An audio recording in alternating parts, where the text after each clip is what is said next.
Abra sua Bíblia comigo. Marcos capítulo 13. Capítulo 13. Eu escolhi um sermão de um grande amigo meu para pregar hoje. O esboço de um grande amigo meu para ministrar para vocês hoje. E Marcos capítulo 13, eu peguei emprestado esse sermão, esse esboço, para ministrar para vocês. E esse meu grande amigo, meu melhor amigo, é Jesus. O que eu vou pregar hoje aqui foi o sermão que ele pregou antes da crucificação. É chamado de sermão profético de Jesus. Então nada melhor do que eu pregar o que ele pregou, né? Capítulo 13 de Marcos, a partir do versículo 1 ao 4.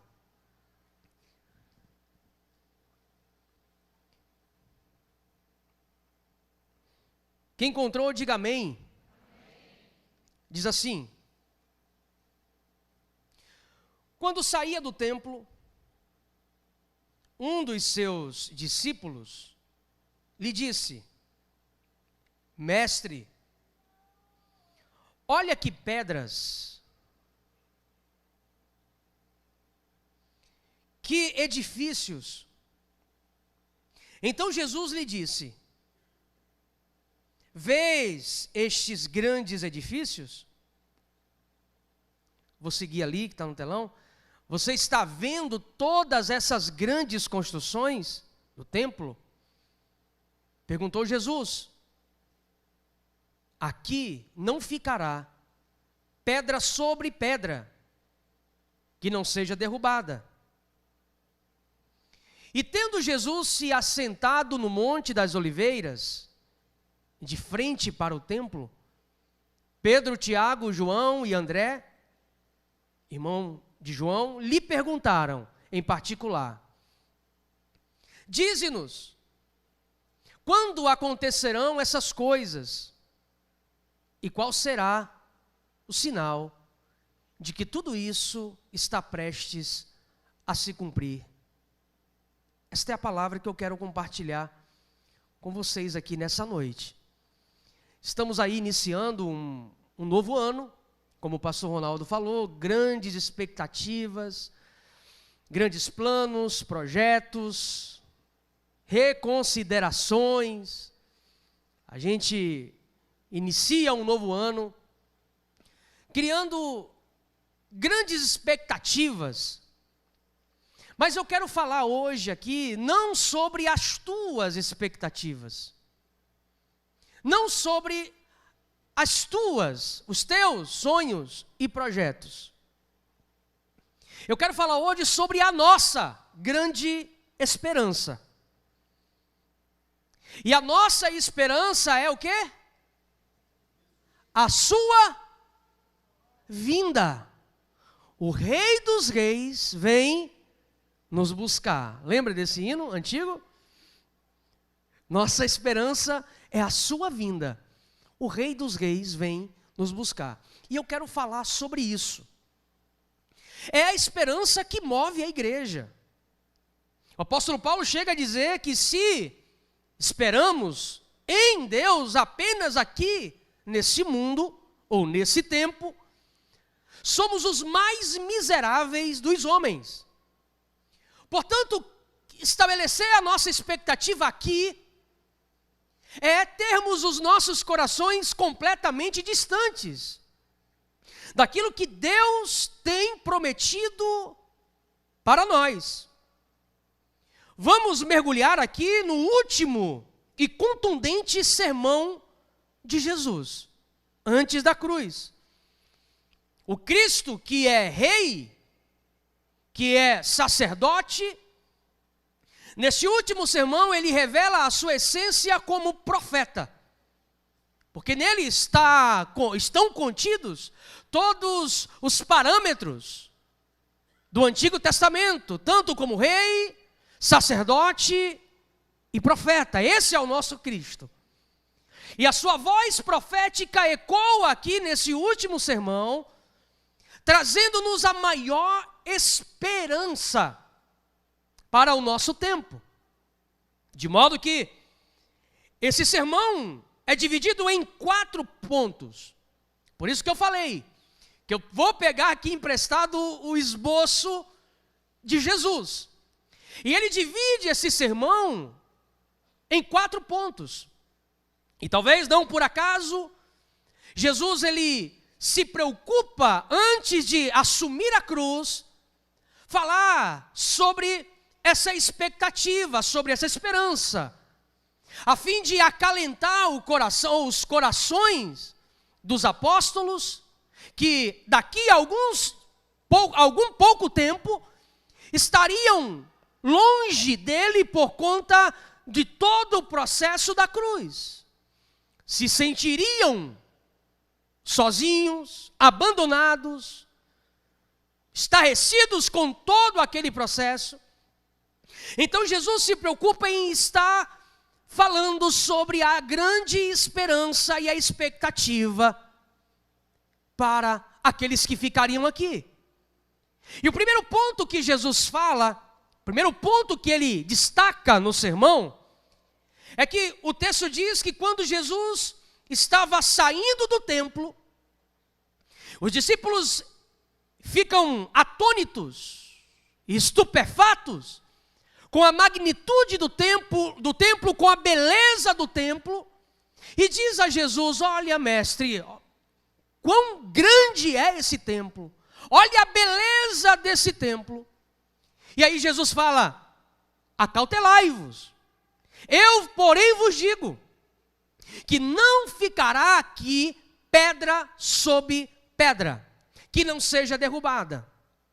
O primeiro ponto do sermão profético é que Jesus afirma que o templo iria cair. Seria um grande sinal. Lá em Mateus capítulo 24, a partir do versículo 3, aliás, do versículo 3, Jesus afirma também que o templo seria destruído. Aquele templo estava em construção há quase 50 anos. Herodes o Grande, ele estava fazendo aquela reforma porque havia alguns motins no contexto judaico, a fim de libertar o povo das garras opressoras do Império Romano. Então, para acalmar os ânimos, Herodes resolve reformar aquilo que era o maior ponto de contato do povo judeu, que era o templo. Então ele reforma o templo de tal modo que se torna uma das maiores belezas daquele tempo. Para você ter uma ideia, as paredes do templo de Jerusalém, naquele tempo, eram de pedras brancas, que reluzia à luz do sol. As colunas do templo eram de ouro e de cobre. Alguns estudiosos dizem que ao sol chegar ao meio-dia, quando refletia no templo, era impossível fitar os olhos no templo. Tamanha era a grandeza que reluzia do templo. E de repente Jesus fala: olha, está vendo tudo isso aqui? Vai cair, vai ser destruído. De modo que não ficará aqui pedra sobre pedra, que não seja derrubada. E nessa afirmação de Jesus se cumpre 40 anos depois, quando o general Tito, que depois foi elevado a imperador, ele invade Jerusalém, coloca fogo na cidade, põe fogo no templo, derruba o templo. E Flávio Joséfo escreve no seu livro dizendo que para tirarem o ouro derretido, tiveram que picotar as pedras do templo, de modo que cumpre-se ali categoricamente o que Jesus falou: não ficará aqui pedra sobre pedra que não seja derrubada. As pedras foram picotadas para extraírem o ouro derretido. Queridos, É interessante notar que a queda do templo não foi apenas a queda de uma estrutura arquitetônica. A queda do templo não foi a queda de um palácio, de uma igreja. Não. Jesus estava ali profetizando que quando cai o templo, ergue-se o seu próprio reino. Porque o templo ali era sinônimo de opressão. Você não tem noção o que os sacerdotes estavam fazendo. A idolatria do povo acerca do templo. Lá em Isaías capítulo 1, um texto clássico quando se refere a isso, quando Deus olha para o povo de Israel e diz assim: parem de cantar para mim. É só ler o capítulo 1, a partir do versículo 15. Parem de trazer ofertas para mim, porque eu não as quero mais. E tem mais, está escrito: parem de clamar a mim, porque quanto mais vocês multiplicam as vossas orações no templo, eu viro as costas para vocês. Assim diz o Senhor. Por quê? Porque o povo estava colocando no templo a sua própria essência da adoração. Perdeu-se o sentido. O sentido do templo era o próprio templo. Então, quando o templo cai, era Deus dizendo que em Cristo o reino dele estaria sendo estabelecido. A queda do templo é a ascensão do reino. Porque cai o símbolo da injustiça. É só ver o que os profetas falaram. Os sacerdotes se venderam. Os profetas não falavam mais a palavra de Javé, falavam a sua própria palavra. O templo virou sinônimo de opressão. E deixa eu te falar uma coisa: o templo que foi derrubado não tem nada a ver com isso aqui, tá, querido? Porque o templo de Jerusalém só entrava o sacerdote, você não teria acesso a ele. Não era lugar de reunião, era lugar apenas de opressão. O povo não se reunia, o povo se reunia no pátio do templo, onde os levitas nas escadas, nos degraus, por isso que existem salmos chamados cânticos de degraus. Eram cânticos cantados nos degraus do templo. Então o povo não entrava. O povo só levava.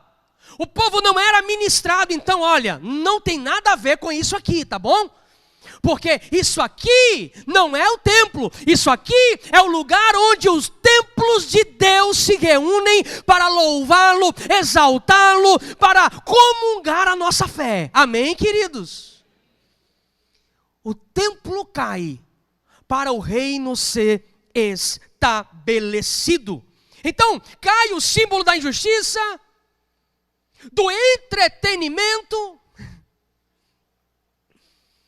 Quando o templo cai, cai o espetáculo.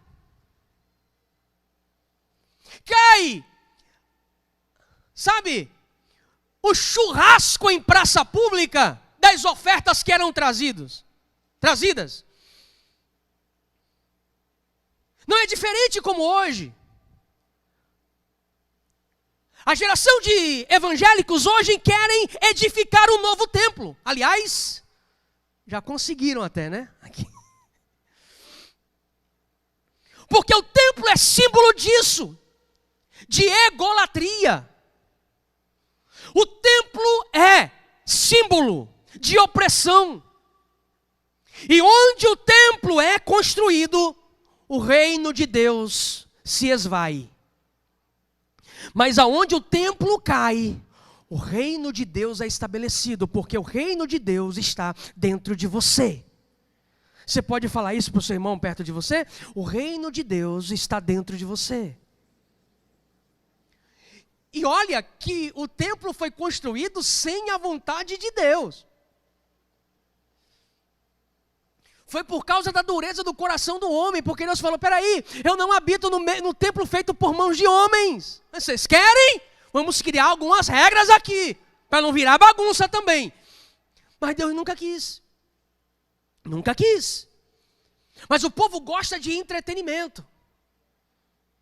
O povo não quer mais cultuar. O templo era o símbolo das festas anuais e das luas novas. Era o lugar onde o oprimido ia, levava a sua rolinha como oferta, enquanto o outro trazia o seu novilho cevado. Templo era lugar de desigualdade, de partidarismo. Reino de Deus não. Aqui não tem ninguém maior do que ninguém, melhor do que ninguém, não tem rico nem pobre, não tem branco nem negro, aqui não tem cabeludo nem careca, graças a Deus, todos somos iguais, amém? Isso é o reino de Deus, não tem nada a ver com o templo, porque o templo caiu. Você pode dizer comigo assim? O templo caiu. Amém. Segundo ponto do sermão, é bom pregar a pregação de Jesus, viu? E ele dá tudo mastigadinho. Segundo ponto do sermão profético é que Jesus fala sobre os sinais do fim. Primeiro, ele profetiza sobre a queda do templo. Segundo, ele fala sobre os sinais do fim. Olha que esperança maravilhosa. Jesus usa a figura do trabalho de parto para falar sobre o fim. Ele vai falando sobre o princípio, versículo 8, sobre o princípio das dores. Quando ele cita e pontua alguns sinais, ele fala, olha, fiquem atentos porque isso aí é apenas o princípio das dores. A palavra dor ali, que é utilizada no grego é rodim, que significa dores de parto. É a mesma dor que a mulher sente no trabalho de parto. E você já percebeu que o processo do parto, a dor, é escalonada.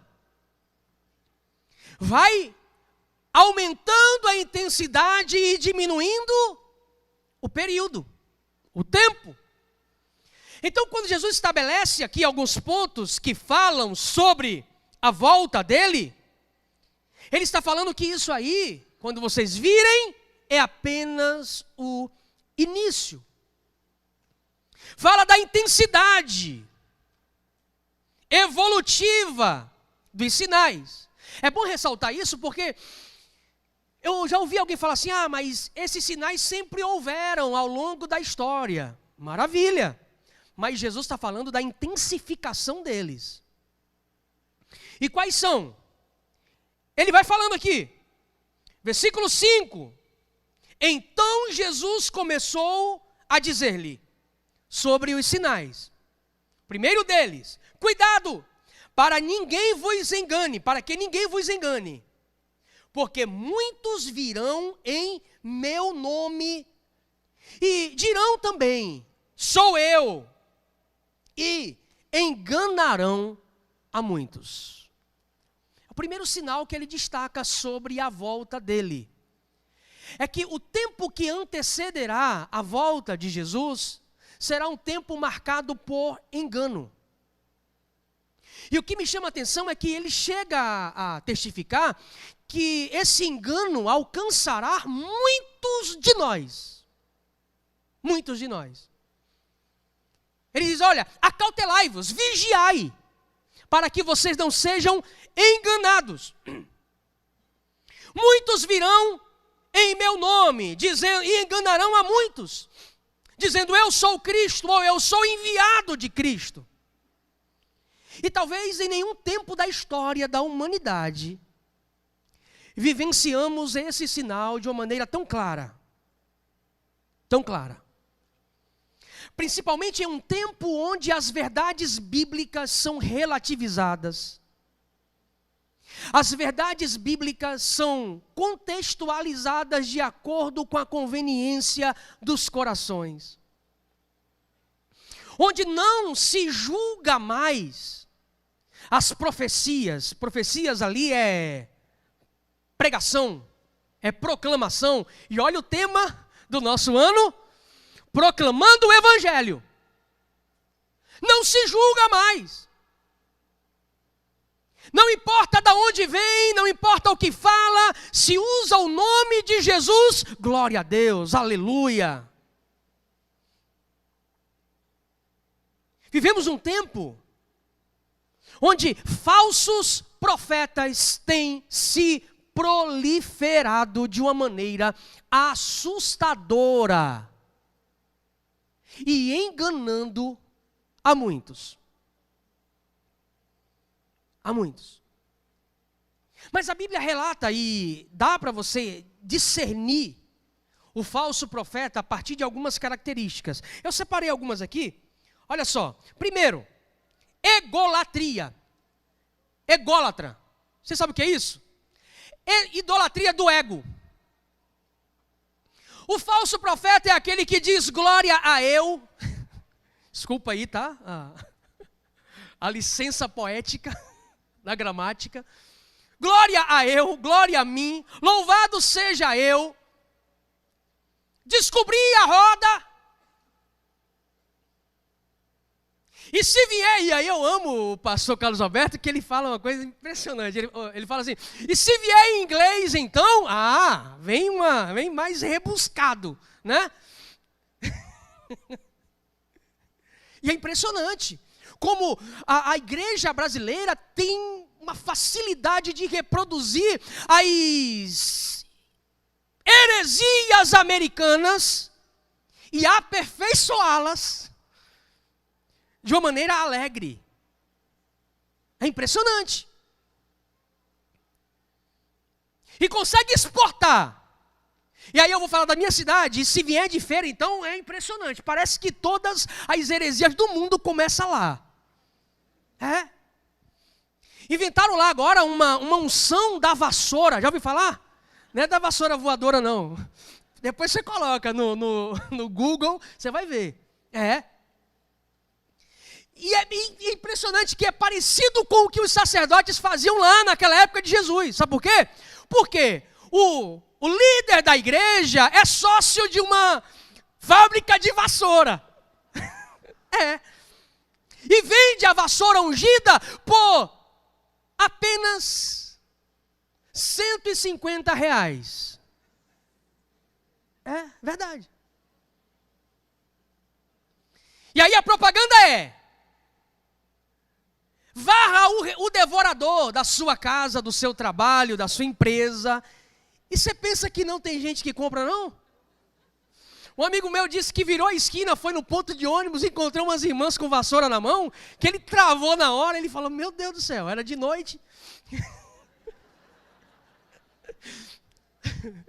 Aí ele falou: eu pensei que iam voar. Eu falei: calma.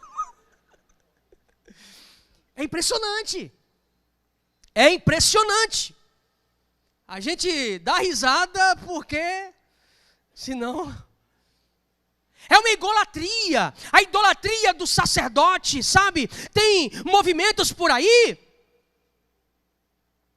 que a primícia você tem que colocar no altar e beijar o pé da apóstola e do apóstolo.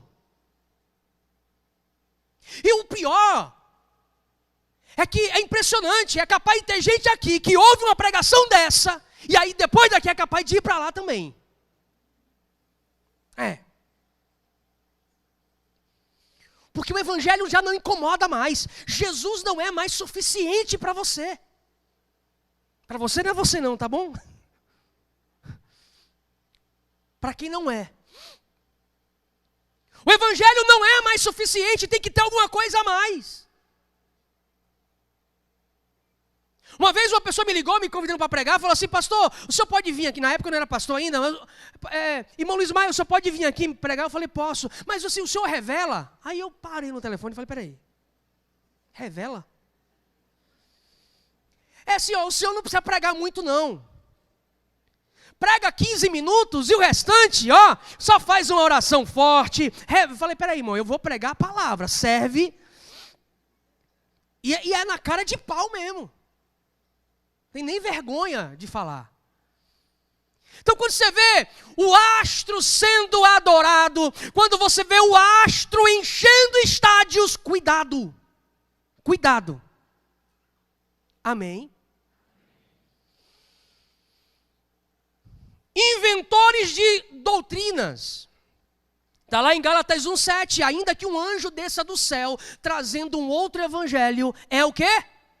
Anátema. Querido, inventou uma unção nova. Repreenda em nome de Jesus, porque vai cair. Se você repreender, cai. É coisa do inimigo isso.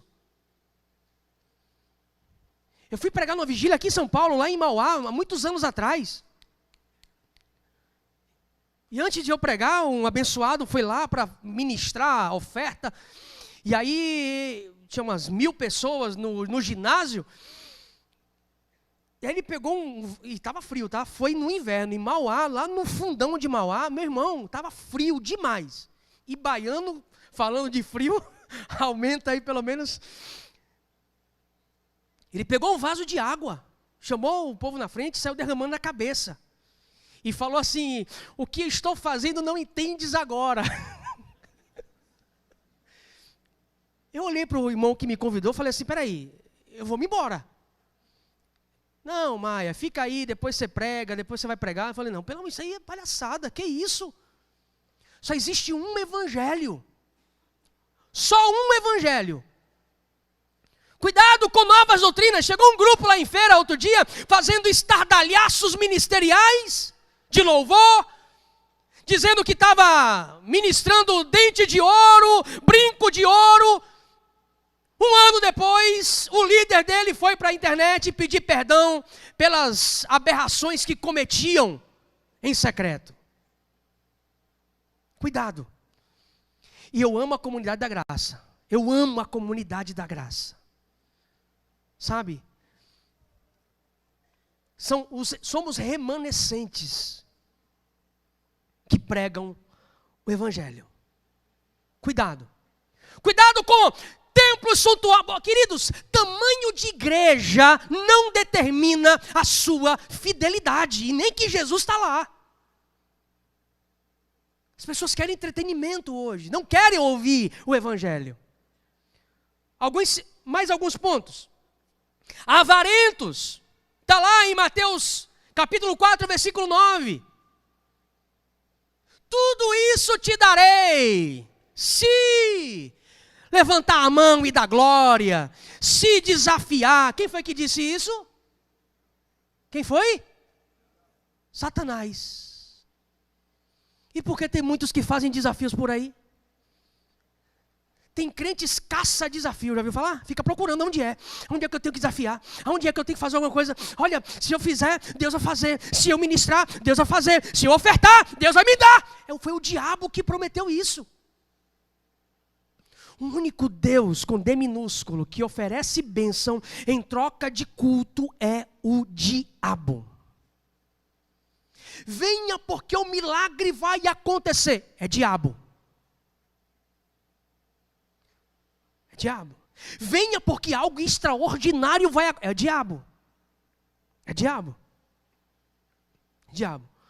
Porque os milagres de Jesus não tem hora marcada.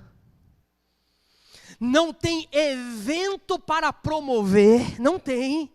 Acontece segundo a vontade soberana. Porque se ele fizer, ele é Deus. Se não fizer, ele é Deus. Ele merece o louvor. Independente do resultado que você procura. Amém.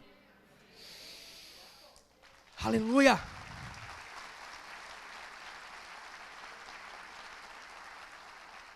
Vamos mais. Manipuladores. São sinais de falsos profetas.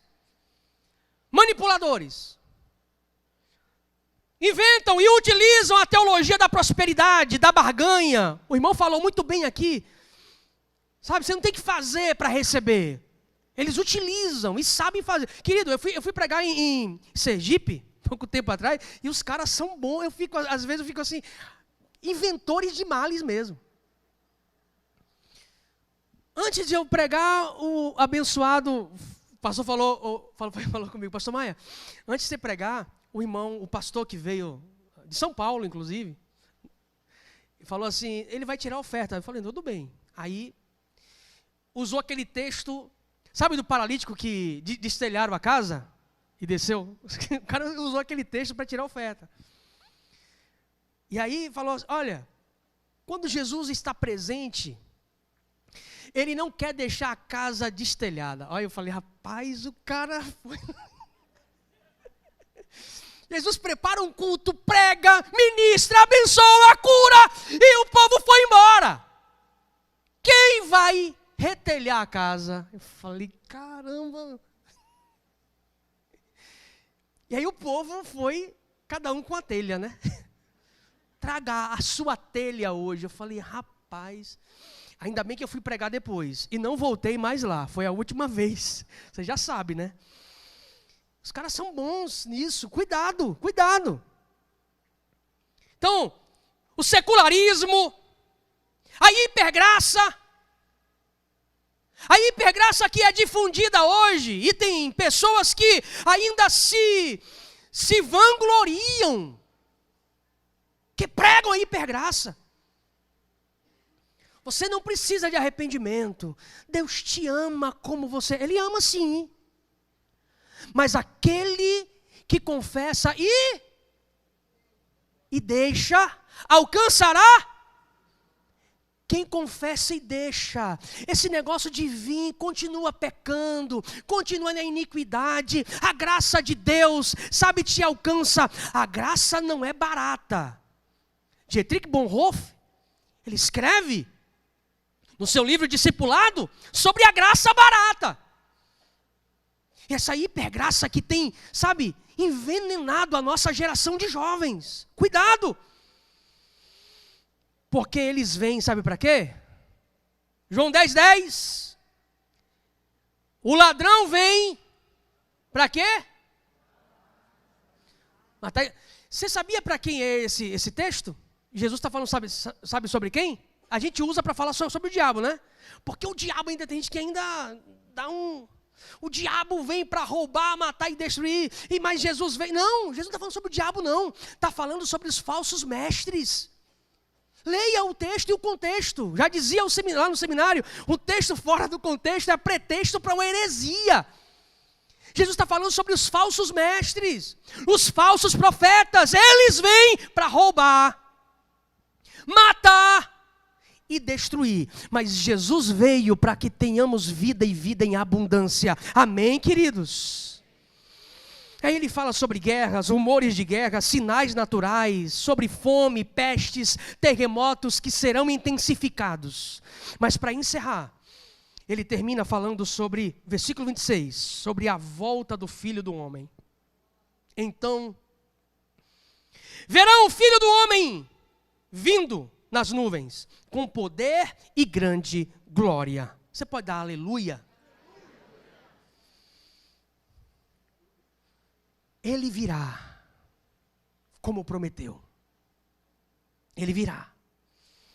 Nossa esperança é que Ele vem. Não há esperança maior para 2024, senão a volta dele. Não, pastor, mas ainda eu preciso aumentar a minha empresa. Eu preciso chegar no meu 1 milhão. Peraí, eu preciso casar. Aleluia. Ele vem. Ele vem, pode ser ainda hoje. Ele vem. A mensagem da cruz e a mensagem da volta de Jesus não empolga mais a multidão. Não. A mensagem da volta de Cristo e da cruz de Cristo são dois temas que não atraem o povo. Não enche auditório. Porque a visão da teologia moderna é a visão daqui. É da bênção que Ele pode proporcionar aqui. Mas a nossa esperança é que Ele vem, e Ele disse que vem. Em Atos capítulo 1, enquanto Jesus estava se reunindo ali com seus discípulos, a Bíblia fala que Ele foi sendo elevado ao céu, e a nuvem luminosa o envolveu.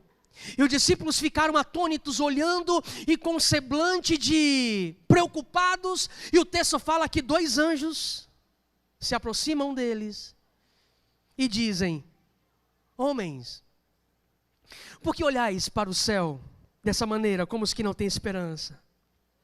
Saibais que o Cristo que o viste subir, assim como subiu, ele virá outra vez. Aleluia.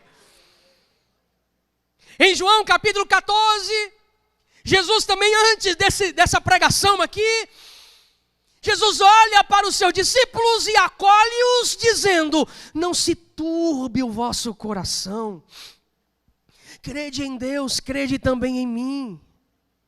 Porque na casa do meu pai há muitas moradas, tem lugar para todo mundo. Não precisa empurrar ninguém, é só esperar a trombeta soar. Olha, na casa do meu pai há muitas moradas, porque se não fosse assim eu não teria dito: vou preparar-vos o lugar. E quando eu for, eu acho linda essa expressão dele, e quando eu for e preparar-vos o lugar, eu virei outra vez e vos levarei para mim mesmo. Aleluia, ele vem. Quando Paulo escreve a sua primeira carta aos Tessalonicenses, capítulo 4, versículo 13, ele combatendo o gnosticismo e reacendendo a esperança da ressurreição, ele fala assim: eu não quero que sejais ignorantes acerca dos que já morreram. Porque se cremos que Jesus morreu e ressuscitou, também cremos que Ele voltará e os trará com Ele. E aí ele começa a descrever na sua própria linguagem o arrebatamento. Porque o mesmo Senhor, Ele descerá do céu com alarido, com a voz do arcanjo e com a trombeta de Deus. E os que morreram em Cristo ressuscitarão primeiro. E depois nós, os que estivermos vivos, incluindo os irmãos lá da comunidade da graça da Vila Carrão, todos nós seremos arrebatados ao encontro do Senhor nos ares e estaremos para sempre com Ele. Aleluia! Oh, glória a Deus!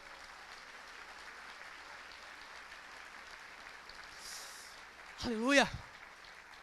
E aí Paulo termina e fala assim, ó: consolai-vos uns aos outros com esta palavra.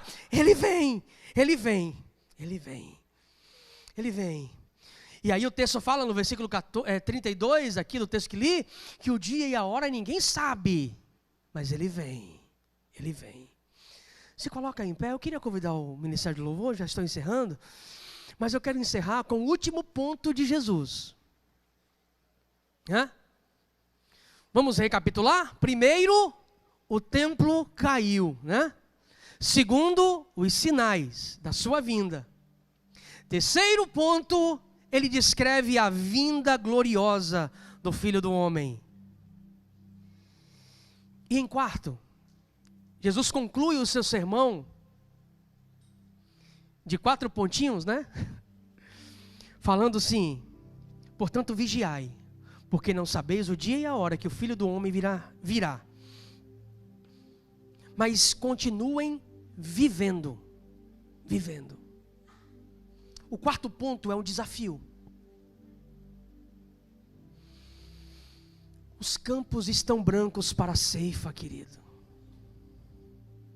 Aonde está a chama do evangelismo?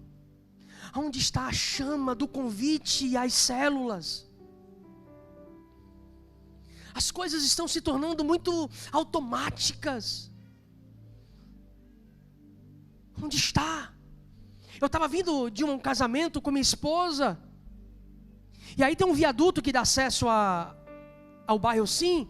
Era mais ou menos meia-noite. Era o casamento do meu primo que eu fui celebrar. E estava eu e minha esposa. Quando eu cheguei em cima do viaduto, vi um rapaz encostado assim no viaduto e a moto do lado, meia-noite. E eu falei: tem alguma coisa errada. Aí eu parei, falei para ela: bem, vem para cá que eu vou lá, eu vou ver o que é. E aí eu atravessei a pista e quando eu fui me aproximar, o rapaz falou: não se aproxime porque eu vou me jogar. Eu falei: calma. E aí ele começou a chorar copiosamente. E aí minha esposa ficou preocupada porque o viaduto estava em construção ainda, mas tinha carro passando. algumas pessoas passavam, olhavam e continuavam, e eu fiquei ali. Eu falei, posso me aproximar de você? Não, minha família acabou, a minha vida acabou, Deus não me ama. Eu falei, Ele te ama tanto que eu estou aqui, meia-noite em pé, falando com você. E aí ele começou a chorar. Eu falei, eu posso passar o muro? Porque entre a grade do viaduto e a pista tinha uma mureta. Aí ele, pode, mas não se aproxima não. Eu falei, pronto, tá bom. Aí eu pulei o muro e fui conversando com ele. E aí ele foi abrindo o coração. Enfim, eu falei, posso te dar um abraço? Pode. Eu falei, vem cá, dê um abraço nele. Você vai para casa agora, encontrar sua esposa, sua filhinha, e Deus vai mudar a sua vida. Peguei o contato dele, ele falou, tá bom, o senhor pode ir que eu vou. Eu falei, não, eu só vou depois que você montar na moto, e foi embora.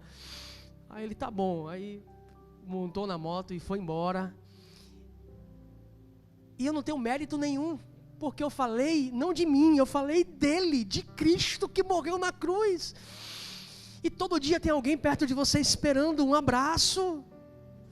A Bíblia que o povo procura ler, não é essa aqui primeiro não, é a sua vida. Você é a Bíblia que o mundo precisa ler. Que tipo de evangelho nós temos vivido, que dá nojo.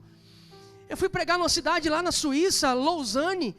No primeiro dia que eu cheguei, no jornal da cidade estava assim, parece que, sabe, foi para poder ter esse contato. Evangelistas brasileiros, o que vem buscar na Suíça? E o cifrão do franco suíço. E eu ouvia falar porque a Europa está fria, está gelada. E eu fui nessa empolgação, falei, vou pregar. Quando eu chego lá, o que tem tornado a Europa fria é o falso evangelho que tem chegado lá do Brasil. É isso. Chegou a hora de uma decisão. Decida ser discípulo de Jesus hoje. Hoje. Esteja atento em todo o tempo e seja instrumento de Deus para a sua geração. Em Marcos 13, 31 e 32, Jesus fala assim: passarão os céus e terra, mas as minhas palavras não hão de passar. E as últimas instruções do nosso Senhor foi indo, né? O grego ali é no gerúndio, né? Indo. Num tempo verbal que no nosso português significa o gerúndio. Indo, não é ide, não é sair daqui e ir para lá. Também pode ser. Mas é indo, vivendo na vida, sabe? Costurando, vendendo, na faculdade, no trabalho. É lá que estão os oprimidos. Os oprimidos. Eu falei para o pastor, estava comigo na sala, eu falei para ele, olha, na época do seminário fizemos um levantamento na Bahia. E na época tinha quase 3.000 povoados na Bahia que não tinha nenhuma igreja evangélica. Povoados que não conhecem Jesus. Eu levei o pastor Davis lá na cidade de Anguera, fica a 35 quilômetros de Feira. Nós fizemos um trabalho de evangelização lá no sertão. Paramos o carro na estrada de terra, tivemos que pular umas 10 cercas para chegar em algumas casas que, acreditem, 35 quilômetros de Feira de Santana. Feira tem 700 mil habitantes e essa região não tem luz elétrica ainda.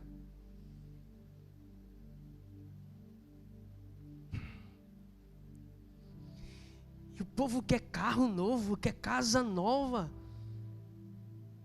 Precisa de Jesus. Quer carro novo, meu irmão? Receba a unção do trabalho mais intenso. Se especialize, faça seus cursos profissionalizantes e Deus vai lhe dar o discernimento. Ele dá. Mas a promessa do evangelho não é aqui, é lá. É lá. Feche os seus olhos. Eu quero que você ore. Vou dar 2 minutos para você orar. Enquanto você ora, receba essa ministração. E daqui a pouco eu vou orar por você. Faça a sua oração de entrega aí. Diga: eu quero, Senhor, ser este canal para a minha geração. Eu quero.